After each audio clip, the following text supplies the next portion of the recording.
Rimis-rimis nggawe cilok. Assalamualaikum. Yo iki bes aku ngulek bumbu ciloke. Apa to bumbu ciloke? Mung tak kei bawang merah, bawang putih karo ladaku. Tak ulek sampai lembut. Aku nyiapno wajan iki mang tak iseni tepung terigu seprapat, terus bumbu sing tak ulek mau tak jegurno dadi siji, terus tak aduk-aduk. Nek wis kaya ngene tak tambahi royco seadah bes. Bar ngono tak aduk-aduk karo tak akakno genine. Nah, iki wis makan genine bes. Saman aduk-aduk terus ya bes ya sampai koyo ngene, sampai menggumpal ngene bes. Nah, wis menggumpal ngene iki tandane wis mari bes. Terus delenak bak, dinjarno sediluk terus tambahi karo kanji seprapat. Dadi gawe kuku seprapat bani seprapat. Iki tanganku wis bersih loh bes, wis tak cuci dengan bunga 7 rupa pokoke.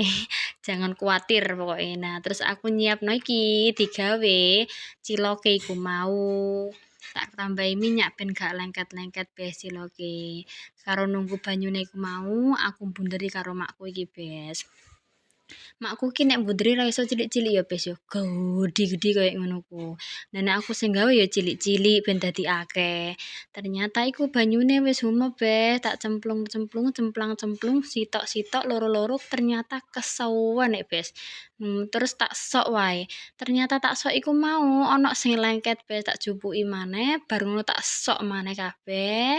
Terus diuwoplok, dinjuwarno bes. Lek wis kaya ngene iki mau, berarti tandane wis api mateng bes, wis mumbul kabeh ciloke. Lek wis mumbul iku mau, wis mateng.